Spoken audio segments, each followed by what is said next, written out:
Doctor Jessy Reyes, buenos días. Buenos días. Está nuevamente vivito lo del Palacio de Justicia después de tanto esfuerzo que han hecho ustedes y los familiares de los desaparecidos. Muchos años para conseguir justicia. Doctor Reyes. Sí, señor, muchos años para conseguir justicia, pero por lo menos ahora se ve un avance en materia de investigación de los desaparecidos. Y en cuanto a otros temas, pues lo que son ya delitos como homicidios y lesiones, pues quedaron o prescritos o cubiertos por amnistías, y otro tipo de actuaciones como el exceso de la fuerza en la recuperación de Palacio también tuvieron ya decisiones judiciales hace varios años, cuando el Consejo de Estado condenó a la nación por el uso excesivo de la fuerza en la recuperación del Palacio. Doctor Reyes, le voy a hacer una pregunta muy directa. ¿Siente usted que a su padre lo mató el ejército? Lo que creo, pues es muy difícil saber realmente cuál fue el proyectil que mató a mi padre. Lo que sí es evidente es que el uso indiscriminado de la fuerza en la recuperación del Palacio de Justicia fue lo que finalmente llevó a que tanto mi padre como la mayoría de los rehenes murieran en Palacio de Justicia. Si se hubiera intentado un diálogo con los guerrilleros del M-19 que se han tomado el Palacio, o si por lo menos se hubiera planificado una operación militar que garantizara la vida de los rehenes, con absoluta seguridad no estaríamos hablando hoy de más de un centenar de muertos en la toma del Palacio de Justicia. Como no estaríamos hablando de ese centenar de muertos si se hubiera escuchado el llamado angustioso que realizó su padre por teléfono pidiendo que cesaran el ataque. Sí, que yo insisto mucho en esa parte porque ese llamado que él hizo tiene como origen el que el entonces director de la policía, general Delgado Mayarino, y el entonces director del DAS, general Maza Márquez, le aseguraron a mi padre que la orden de cese al fuego estaba dada y que lo que había era un problema de comunicación con las tropas que estaban en el Palacio de Justicia. Por esa razón mi padre sale a los medios para intentar superar ese supuesto bache de comunicación que había entre la orden que habían dado de suspender el fuego y el accionar de las tropas en Palacio. Y lo curioso es que tan pronto sale mi padre a superar esa interrupción de comunicaciones que le habían manifestado los generales, entonces aparece la ministra de Comunicaciones, la doctora Noemí, y le prohíbe a las emisoras seguir haciendo esa clase de entrevistas con el presidente de la Corte. ¿Cree usted que tanto el gobierno como las autoridades tuvieron rasgos de inhumanidad en el tratamiento de la recuperación del Palacio? Sí, estoy absolutamente convencido de que eran perfectamente conscientes de lo que estaba pasando y no hicieron absolutamente nada por impedir la desmedida operación militar que se estaba llevando a cabo. No puedo creer que en el Palacio de Nariño no vieran el resplandor del incendio durante toda la noche del 6 de noviembre y que no oyeran los cañonazos que se escuchaban en muy buena parte de Bogotá cuando los tanques disparaban contra el frente del Palacio de Justicia. Lo oyeron y lo vieron todos los colombianos, además. Le repito, perdone que sea tan insistente, fueron inhumanos.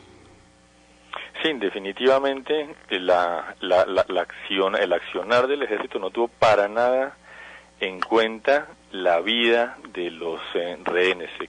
No fueron conscientes, no hicieron nada por evitar que los rehenes resultaran lesionados o muertos, y desde ese punto de vista pues tiene usted toda la razón al señalar que se los podría calificar de inhumanos.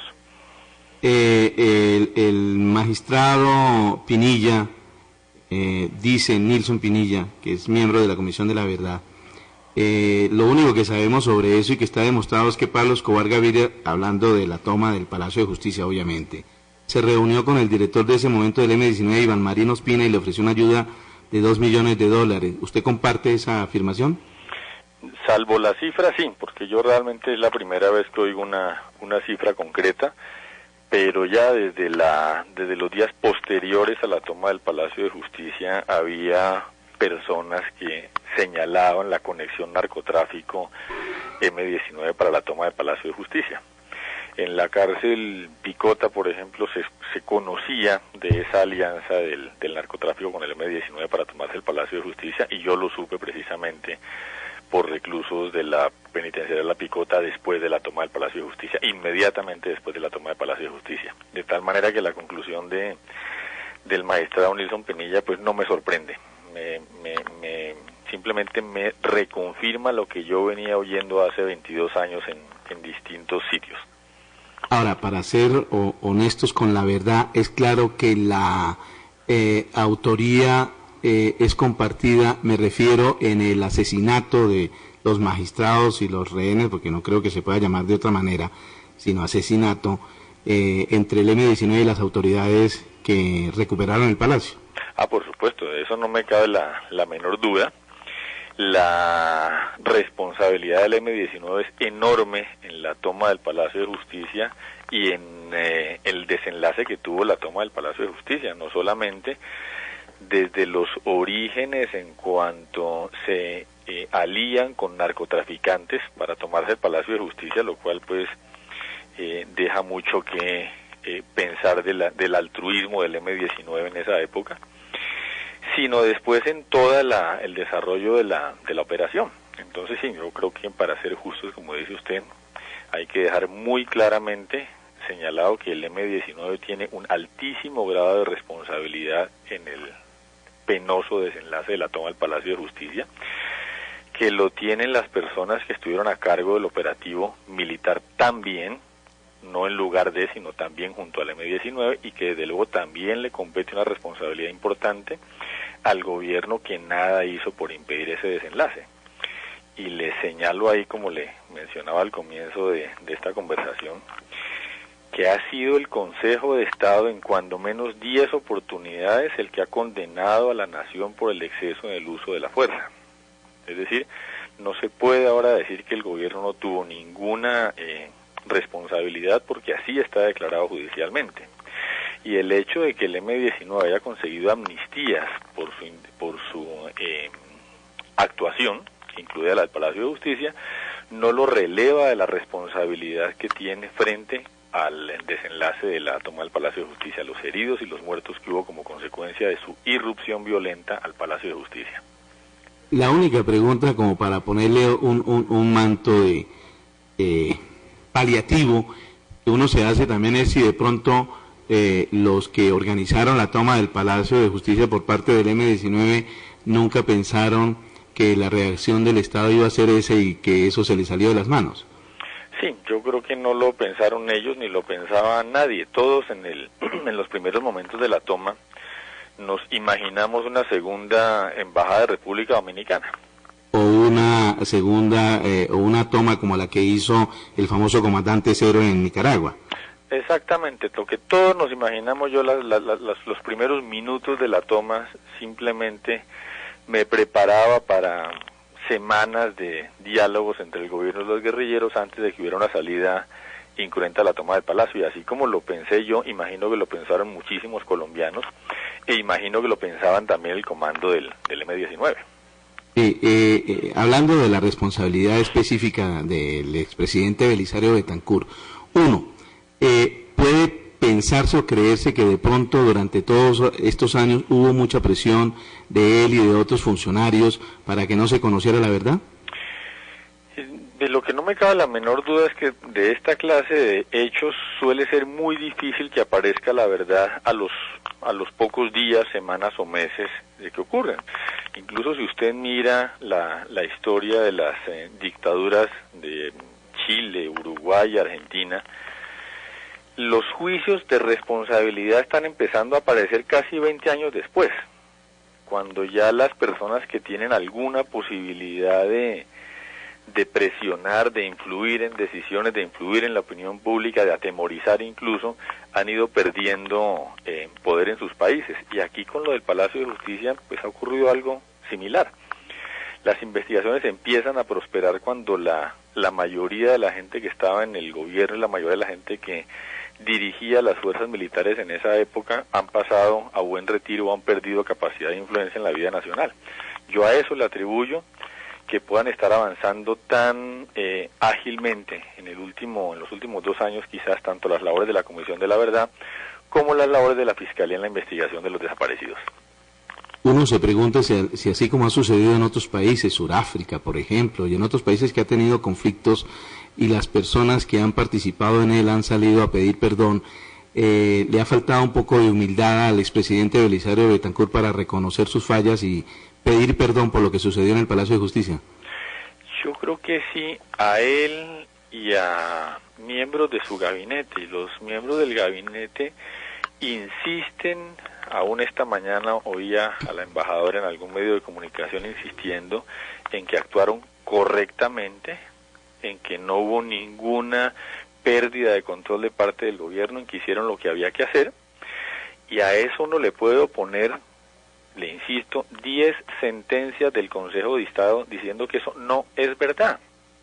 Y frente a 10 decisiones judiciales de la máxima autoridad judicial del país, el gabinete del presidente Betancur y el presidente Betancur mismo insisten en que actuaron correctamente, en lugar de reconocer 10 sentencias judiciales del Consejo de Estado y disculparse con las víctimas y disculparse con los parientes de las víctimas y disculparse con el país por la conducta que tuvieron hace ya 22 años. Claro, como dicen nuestros ancianos, abuelos, no hay peor ciego que el que no quiere ver.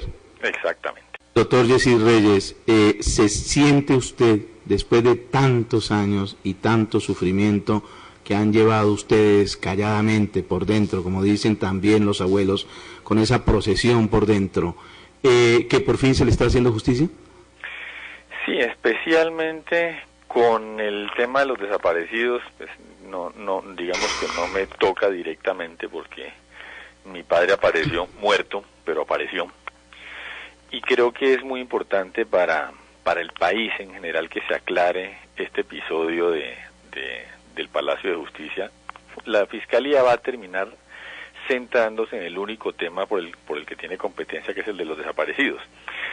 Pero la Comisión de la Verdad avanza por otro rumbo que sí le da tranquilidad al país en general y a nosotros como familiares de víctimas del Palacio de Justicia en cuanto a lo que fueron los vínculos del M-19 con el narcotráfico, en cuanto a lo que fueron las razones de la toma del Palacio de Justicia, en cuanto a lo que fue la razón por la cual se retiró la vigilancia del Palacio de Justicia, en lo atinente al uso desmedido de la fuerza por parte del Ejército en la recuperación del Palacio de Justicia, en fin, en muchísimos temas que nunca quedaron del todo claros en estos 22 años. Doctor Reyes, naturalmente lo de los desaparecidos es supremamente importante y digamos que es lo más mediático, pero también establecer quiénes fueron los responsables de ese magnicidio, porque eran las figuras más importantes de la jurisprudencia colombiana. ¿Quiénes fueron los responsables directos? También es muy importante.